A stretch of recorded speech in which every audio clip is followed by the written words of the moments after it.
Hey, pussy, are you still there? I actually admire that you can actually be this fake. And like when the TV comes on, how you can just change. You're the scum of the earth. You don't doubt me, I couldn't do it. The odds that I couldn't do it. Look at me now. Lebanon, calm down. Headshot, that's it.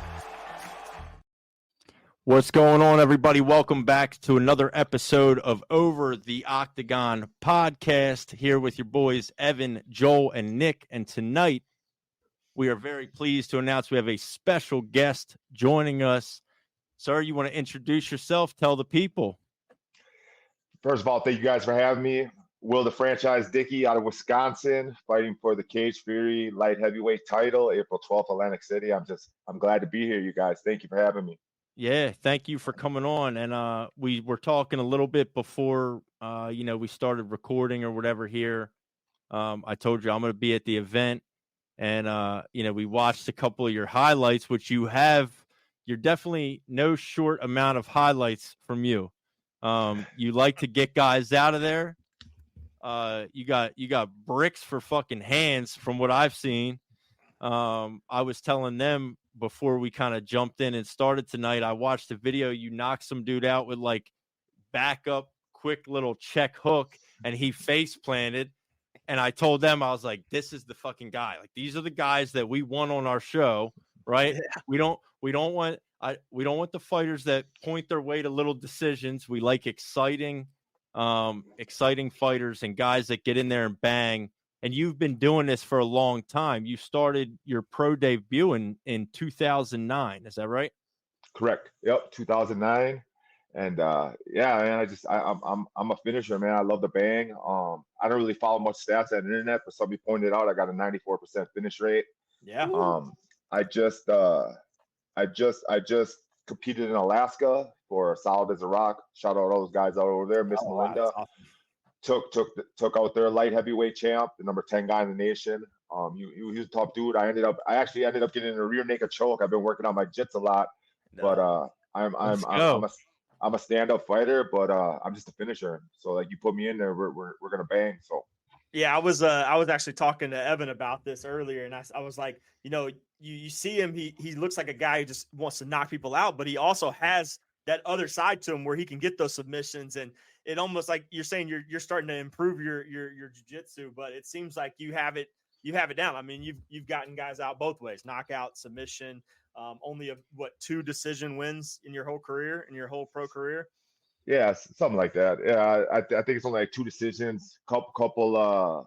I think it's like 2 decisions. Like I said, I'm in their bang, so like I've never been one to like play with the judges. I don't want to leave that in their hands. So it's kill or be killed in there. So that's just kind of how I fight. One rule: never leave it in the hands of someone else. Yeah, we're obviously huge fighting fans, MMA, big fans of Muay Thai as well. And you watch a lot of these events, and there's always like controversy spinning around on the internet when with some like a controversial decision. Like, I can't believe he got robbed, and we say it all the time. We're like, I mean, what are you gonna do? You can't chance it. You can't chance it to leave it up to them.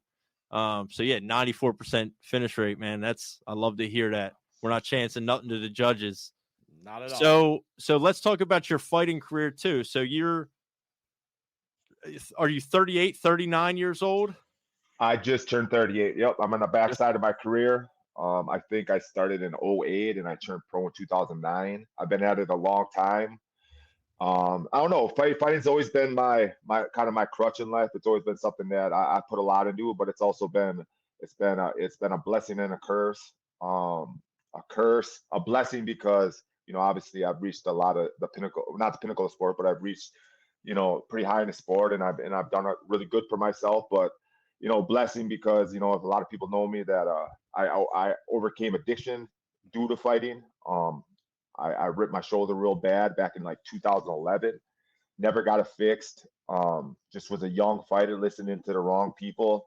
Yep. Went to a kind of a shady doctor, and he just overprescribed me. Long story short, I was on that hell ride for 5 years, accumulated a couple losses. I've been sober since 2015, and it just so happens since I've been sober, I have not lost a fight. So that's amazing. God been blessing awesome. right there, Appreciate man. it. Wow, that's Appreciate So amazing. this is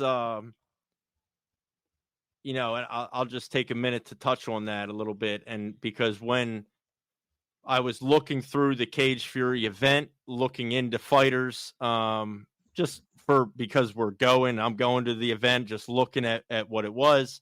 Some names I recognized, some I didn't. So then, you know, from the podcast perspective and content perspective, we start kind of looking into, all right, let's figure out who these guys are. Let's reach out to some of them to see if maybe they'd come on the show and talk with us. You know, when I was doing some stuff and watching some videos and some other podcasts and things that you've done, I heard that you say that, and I've heard this story, and you took a long break.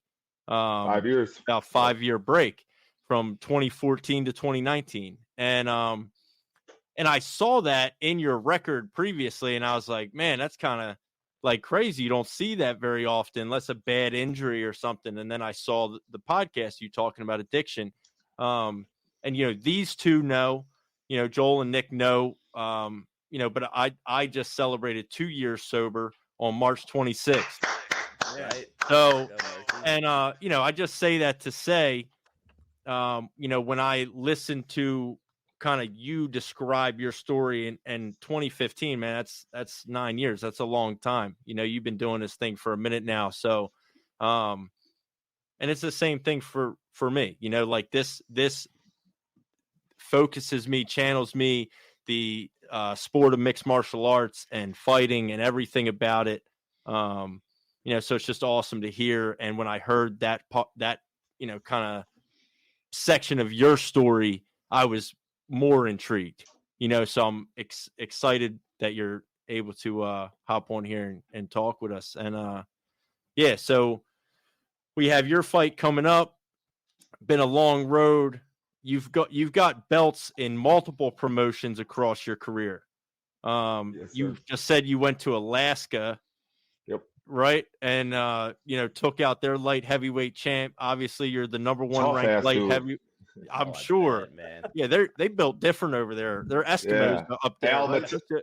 Al Mateo, man, that dude was a tough dude, man. Like I said, he's so tough. I beat him, and he's still number 7 in the nation. Like he was just a shout out Al, man. He did a lot of big fights. He fought for Octagon, stuff like that, and man, that boy is a stud. I just it could have went either way, and I just ended up pulling out the victory. So shout out to Al, man. How was Alaska, man? Yeah, that's what I was gonna say. Alaska? How was Alaska? I mean, It was different. It was different. Different time zone. It took me 14 hours to get there. It was a mess, but we went in there. Everybody was real cool. Shout out Miss Melinda. Shout out everybody from Solid Rock. It was just, you know, just imagine traveling 18 hours, going there, cutting weight, it's fucking 10 feet of snow. You know what I mean? And it's just went out there with excuse me. I'm sorry. What was the venue like? Oh, it was beautiful. It was beautiful. The venue was like first class. Yeah, it was I forgot what it was called, but it was one of the best venues in Alaska in Anchorage, and it was sold out. They had the Jumbotron. On the Jumbotron, it was funny because like when I was young, I used to sit up in the nosebleeds, you know, watching events and stuff, you know, and then being on the Jumbotron, you know, being the main event on stuff like that. It's a blessing, man. It's just you would say that event was that like one of the biggest events you've been a part of as far as promotion wise? Yeah, I gotta say, you know, I fight big shows, you know, Cage Aggression. I fight a lot of big shows, but Miss Belinda put together a hell of a show. You know what I mean? I all respected them. It was. I was very proud to be a part of that show. But yeah, it was up there with one of the top shows I've ever been a part of. Now you get the big win there, and now you're fighting on Cage Fury, which is, you know, that's part of the Fight Pass. Like the views on that, you know, are incredible. Like we watch Cage Fury events as well, and we know, you know, how big they can be. So that's a huge event for you, and especially coming right in now, you're going to be able to fight for that belt, and you know, yes, sir. Yeah, and that's what I wanted to ask you too. I mean, how does this come about, right? Like you've never fought in Cage Fury before, and you get a call. I'm guessing that's like, no, man, I got the best management in the game. Upgrade, shout out Upgrade. Got the best Best management in the game. Shout out Upgrade. Shout out Sergio. Shout out Vic. You guys turned my career around, man. They found me, and they've just been nothing but a blessing, man. They got me this best management in the game. Upgrade. Shout out. Shout out Upgrade. Team was able to kind of line you up with Cage Fury, who's a fighter for a light heavyweight title fight, and now here we are. Here we are. Yeah, they got that one call, that's all type vibe. You know, they're just they have been a blessing to me. They have been nothing but the greatest.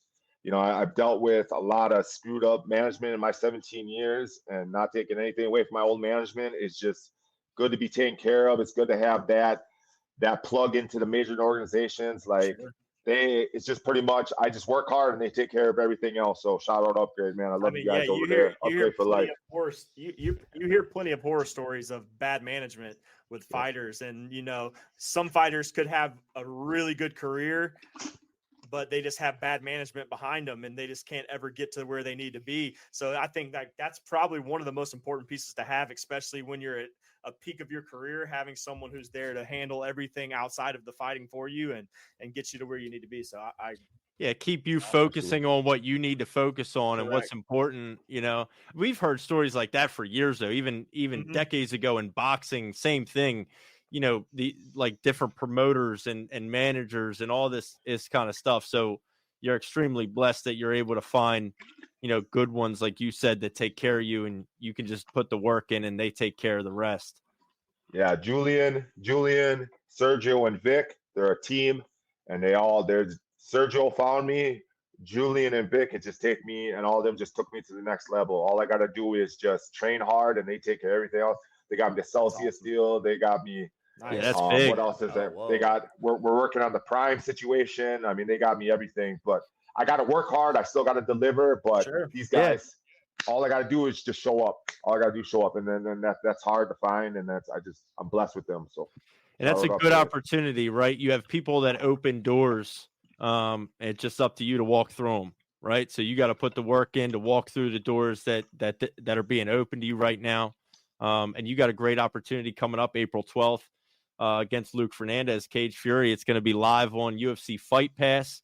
For anybody that doesn't know, you know, you can get UFC Fight Pass for like $8. This is not a $90 pay-per-view, right? We don't got to cry about having to stream East it and send me the link, bro, and all the bullshit. To get $8, get yourself UFC Fight Pass. You get Cage Fury, you get Elephant, like. Let me stop. I'm like I work like I'm doing free promo right now.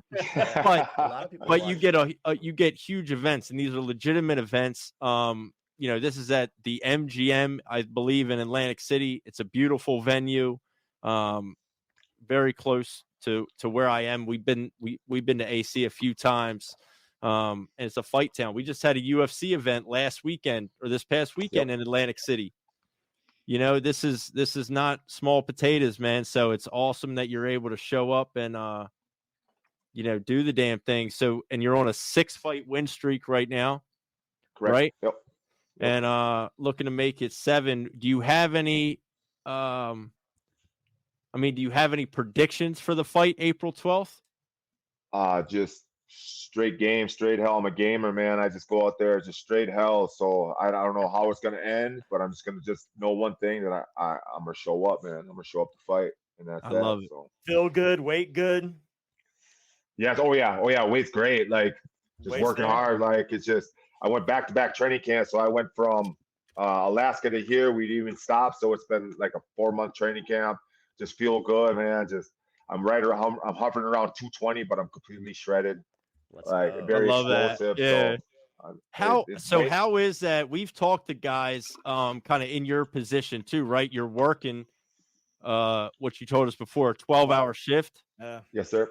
So you're working a 12-hour shift. You're going to the gym afterwards. You're training at the gym afterwards, hopping on to sit down and do stuff like this with us. I mean, this makes for incredibly long days, right? Sir. Like, how do you manage that? What's like the best way that you found to keep yourself focused and driven and motivated to put yourself through? I mean, we're talking 15, 16-hour days. you just sat down. When you sat down with us, you told us, you said, man, I just sat down, got home, took a shower, ate something. I'm just sitting down. Right. So like, what's your key to kind of keep yourself locked in, so to speak? The love of the sport, wanting to be more than what I showed in the past through my addiction. My work at Creative Converting, my bosses, Mark Moss, Mr. Christopherson, they have been nothing but a blessing. All my guys at work, they support me 100%. If I didn't have my guys at Creative Converting, like my superintendent, Mark Moss and Mr. Christopherson, if I didn't, I'm not even saying his last name, Christopherson, he knows who he is. Yeah. If I didn't have these guys, like Kenny at work, Josh at work, all my guys that helped me at work, I wouldn't be able to do it. These guys are huge supporters of mine. Every day, if I'm tired, they pick up the slack. They let me off when I need to be off. No questions asked. If I have medicals, anything. So shout out to everybody at Creative Converting.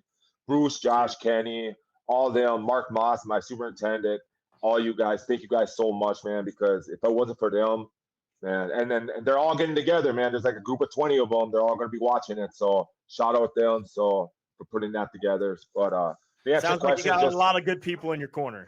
Man, the best people. I'm blessed. That's huge. Blessed. It's amazing. I'm gonna bring it back to something we kind of already touched on, and we don't got to get too deep into it. But even like in my own life and my own experience, right? Like, kind of going through the same situation. It's amazing that when you change your life the way that you did, and your whole perception changes and your whole perception shifts, and when that shift happens, everything around your life starts to change because you start to see things completely differently. The people that you had in your life before, you start going like, man, what the fuck am I doing with, you know what I mean? And then all of the people that have always been there for you, taking care of you and supporting you throughout your life. Just if you're anything proud. Yeah, you just the gratitude Appreciate that you them. get filled up with Absolutely. Is really a beautiful thing, man. So like the answer that you just gave to that was an incredible answer. Appreciate right? it. Just Yeah. the love of the sport. I mean, that's, we're not fighters. Some of us train, but none of us are professional fighters by any means. But the love of the game and the love of the sport, and you find what you love to do and continue to pursue that, and make the people that are, proud of you proud, right? That's the thing. Absolutely. Just fill that void. You know what I mean? Like when I was off opiates, it kind of left me with this void. You know what I mean? It took me like a year to get over that stuff. People say the withdrawals only last so long. And it took me, first of all, the withdrawals, I was so highly addicted. It lasted like 4 months, but for my brain to chemically balance back out to where I was making rational decisions, it took like 18 months. So that's why I didn't come back to fighting, because I was so scared that anything could happen, and I just didn't want anything to trigger me. But I just filled the void with good people. I filled the void with hard work. Like you asked me before, how do I do 15, 16-hour days? Is because it's just something I love, man. It's not, I don't look at it as, I remember being at the bottom. That's one of the reasons that I gave fighting another chance. I'm like, before I lost, I'm on a 6-fight win streak, but I lost 2 big fights, all messed up. But I had 5 wins before that. Yeah. And I was just thinking to myself, man, if I can beat these guys all jacked up and sick off opiates and stuff, just imagine what I can do sober. So like, it took a little bit to get clean, but man, it was a blessing. And I wear that stuff on my sleeve. I wear it on, it's like a shield, man. I'm always very open about my addiction, because I know there's a lot of people that are going through stuff that, that they're in the closet about. And I just want them to know, as cliche as it sounds, as corny as it sounds, man, you can get over it, man. And the world's a better place, and the world is beautiful. And you don't need none of that stuff as a crutch, man. You do not need none. Don't worry about the doctors. Don't listen to none of them. You don't need none of that, man. The world's a beautiful place, man. Hey, I can speak from experience. Sometimes some of the closest people I've ever met have walked through hell to get out on the other side. And I mean, they're the best people in the world, but there was one point in their life where they didn't even believe in themselves. And now, they're doing the damn thing. So that's awesome for you, man. I'm happy. Appreciate it. So let's talk. We have this fight coming up, but let's talk future a little bit. We'll take our minds off this upcoming fight for a second. You just turned 38. Correct. We're gonna manifest. We're gonna manifest, right? So you just turned 38. We're going to AC in 11 days. We're gonna be Cage Fury light heavyweight champion. Luke Fernandez is going to be asleep on the canvas, probably somewhere. They're going to be scraping him up with a shovel and putting him in a bucket and carrying him out of there. There's going to be a dead body. Yeah. You're going to hear me yell from the crowd, "There's a dead body. That man dead." If you hear somebody yell, "That man dead," it's just know it's me. But then what's like, I know it's hard. Like we want to keep our focus right, like on what's in front of us. But I mean, what's like the vision here, right? Like long-term goals in fighting. Where do we see fighting going? For yourself, just at 38 years old, obviously, like you mentioned yourself already, you're kind of at the tail end of your career, right? So do we go into some kind of coaching role, or do you stay in fighting in some capacity, or what do you think that looks like? Well, first of all, I'll thank everybody that helped me get to that point. That's one of the big things. I just want to thank everybody that got me to that point. But looking past that point, it's, I always said I'm probably just going to go till I lose or until I get a contract. I got something that works with Upgrade. But they're hard on me. They're hard on me. They know what I'm capable of. So, it's not just winning. I got to go out there and look good too. You know what I mean? Like I just beat the number 10 guy in the nation. And with all love for my management, the first two guys in my management, like, great job. The head guy's like, you got tired in the third round. It's kind of like that hard knocks, So I love that. Yeah. So we do have a plan. Everything's with Upgrade, man, whatever they want me to do. So if it goes the way I want it to go, and all respect to Luke, but if he's laid flat out, flatline, then it's going to open up a lot of doors. You know what I mean? And that boy did. That boy did. Yeah, it's going to open up a lot of doors. So we got some stuff in the work, but I can't look past this guy because he's absolutely no. So, yeah, absolutely not. Right, and as I said, I don't want to. I understand where we keep our focus on what we got right now. But I'm curious, right? Because like you're fighting a lot younger guys at this point in your career, right? I mean, like you said, the new age of martial arts. Yeah, man, it's a little bit, man. It's a little bit different, but I agree with you, and I got to give you a lot of respect, man, because there's not a lot of guys. I mean, you've been doing this amateur since 2008, pro since 2009.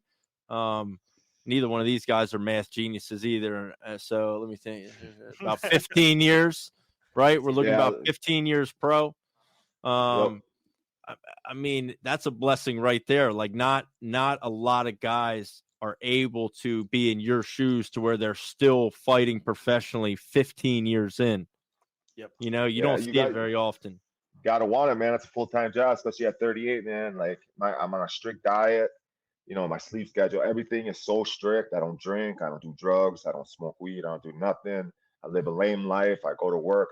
I feel good at 38. I feel like I run with these guys, but my recovery time's a little messed up. I've been a little older. That's the only thing I can't really get over, my recovery time, but I feel good at 38. So I feel like I can still compete with these guys because I live that lifestyle. You know what I mean? But I don't feel like I've lost a step yet, but we'll see. We'll see what happens, man. Like, if I have a feeling if I was out there partying and stuff, I probably look like shit. But I lived a sober life, and I've been that way for the last 8 years. So like, I feel like at 38, I'm even though I'm 38, I can still dunk a basketball. I can still, you know what I mean? So like, we still out there. So you're still killing it, man. Yeah, Joel's 5'3" and 275 pounds, and he can still head kick. I can head kick. Yeah, that's for sure. Yeah, it was not legit. 5'3", but I can definitely head kick. Well, listen, man, you guys got anything else for Will before we get out of here? No, we appreciate you coming on, man. We're super excited to watch your fight. We typically we do like group watch alongs as well. So like while Murky will be or Evan will be at the fight in person, me and Nick will be in a Discord showing the fights to other people as well. So we invite people out to watch guys who are on the show and things like that. So you'll get support online, you'll get support in person. So we're here to watch. That's a Friday night. Do one of our little make sure companions. Make sure you come up and say what up to me, man. I'd love to show you some love, man, for having me on. Make sure you come up and say what up to me. There's gonna be a lot going on, but I've always take a minute to thank you guys. You know what I mean? Yeah, no doubt. If I could just thank a couple people, my sponsors and shit, my sponsors and my coaches and stuff. Everybody at Red Shapers, man, I love you guys. Coach B, he's gonna be with me at the fight. All my training partners, Timmy, everybody at Shano Gracie's, Green Bay Jits, everybody at Manitowoc, my sponsors, Celsius, Mickey Magnum. He's going in for surgery tomorrow, man. My prayers are with you. Man, I'm probably forgetting a bunch, but everybody at work, everybody at Creative, thank you guys so much. To you guys, thank you guys so much. Cage Fury, thank you so much for having me. I will put on a show. To Luke, man, appreciate it for taking the fight, man. Much respect to you. So I appreciate everything. To my girlfriend too, man. My girlfriend, man, she's like, oh man, you were about to be in the dog. You saved yourself, bro. You almost messed up. She was looking at me from the corner, so I gotta say that. Yeah, shout out to my girlfriend, man. She gets me to practice. She meal preps everything for me, man. I love you. I love you, baby. So that's huge. Awesome, well, listen, man, it was a pleasure having you again, guys. For anybody that doesn't know, we got Will the Franchise Dicke versus Luke Fernandez for the Cage Fury light heavyweight title on April 12th in Atlantic City. It's also live on UFC Fight Pass. And this is the main event of the evening, from what I understand. Yes, so sir. You're gonna make, second to last walk, man. You're out there. I'm gonna be geared up. I mean, I'm sober, so I'm gonna be like 17 Red Bulls in or something, probably all jazzed out. Celsius. Yeah, Celsius. Just for you. Yeah. Awesome. But listen, it was a pleasure having you, and we will definitely we'll try to figure out something to link in AC after the fight or whatever. Even if we just for the gram, we got to get a little pick or something for the gram. Over the octagon. Again, appreciate you, everybody listening. We will see everybody on the next one. Let's keep it hot. Thanks, Will. Thank you, guys.